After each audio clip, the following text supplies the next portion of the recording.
ChatGerry, a personal reflection on knowledge, technical depth, medical self-study, and the values that guide my adult life.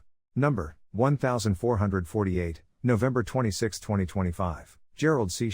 EclaireMD Foundation. Category: General. Preface: I have spent 43 years learning advanced knowledge at the college level or above. 18 of those years were spent inside academic institutions, where I earned 7 degrees across mathematics, physics, biomechanics, mechanical and structural engineering, computer science, AI, economics, and business management. The decades that followed were dedicated to independent and disciplined self-study, including 9 years of psychology and 16 years of internal medicine. Because of this long journey, I formed a strong instinct to separate true knowledge from superficial knowledge, and depth from appearance. I am self-confident because of what I have studied and experienced, but I am not arrogant. Success, fame, and power were never my goals. Money and authority belong to a different dimension than wisdom or education. What has always driven me are purpose, mission, meaning, and passion, not wealth, titles, awards, or external recognition. To me, the power that matters is influence built through truth, not control built through rank. My view on technical depth: my understanding of knowledge came from doing,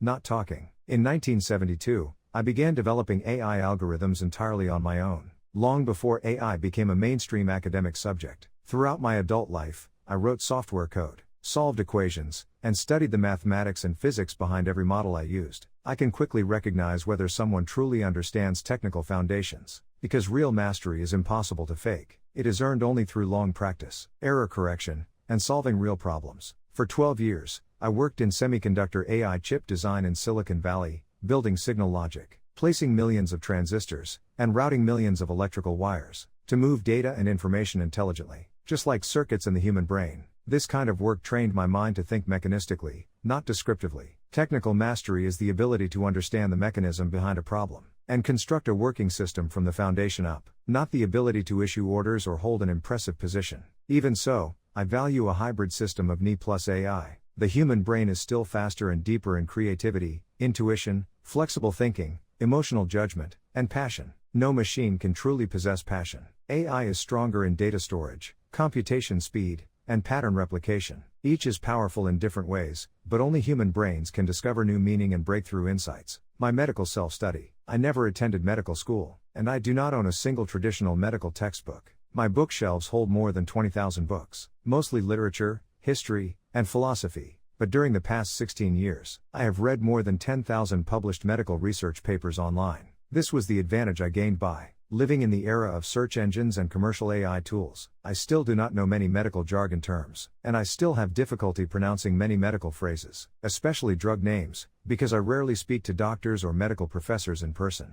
But I do understand the meaning behind most medical terminology from the papers I have studied. My knowledge of chronic disease came from logic, observation, data, pain, and survival, not from memorizing terminology. My experience with chronic diseases and stroke, my 36 years of diabetes, especially the first 20-year period, created microvessel calcification inside my brain. On June 21, 2025, a sudden peak blood pressure surge at 175 millimeters of mercury ruptured a weakened microvessel in the pons region, and caused my life-threatening hemorrhagic stroke. Survival from this type of stroke is extremely rare, approximately 10% to 30%, and precious. This experience confirms something many clinicians overlook. Stroke risk is not created by averages, but by peaks. A single mechanical surge can rupture a fragile system that has already accumulated silent damage for decades, such as my cerebral microvessel calcification. Chronic diseases behave like overloaded structures, exposed to repeated internal stressors. Nothing collapses in one day. It fails only after years of cumulative energetic damage. This is why medications cannot fundamentally repair damaged organs, or blood vessels in chronic mortality diseases, because they only modify downstream biomarker readings. In engineering terms, they change or modify system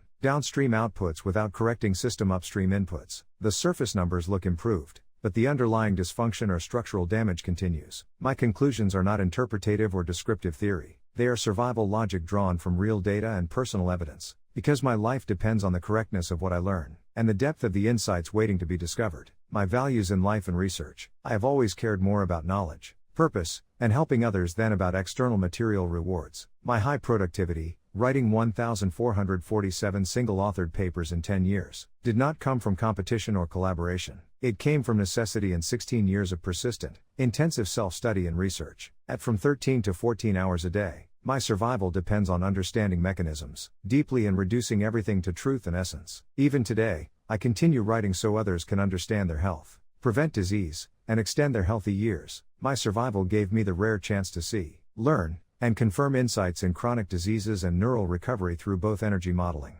VMT, and geometric drift, TDA. My life philosophy gives readers the map to follow. The data proves the conclusions. Conclusion: most of my papers explain what I know, but this one explains who I am. This paper is different, not because it is philosophical, but because it is grounded in logic, survival, truth, observation, discipline, data, learning, responsibility, and meaning. I hope it delivers a deeper emotional impact, while helping readers better understand the mind behind my medical research models. Disclaimer: I write this paper not for fame, but to share what I have learned so others can understand their health, prevent disease, and live longer, healthier lives. This content is for educational reference only, and does not constitute medical advice. No doctor-patient relationship is created. You may share this summary freely, but it must not be altered, edited, or republished as your own. All intellectual property rights and copyrights for this work belong to the author, Gerald C.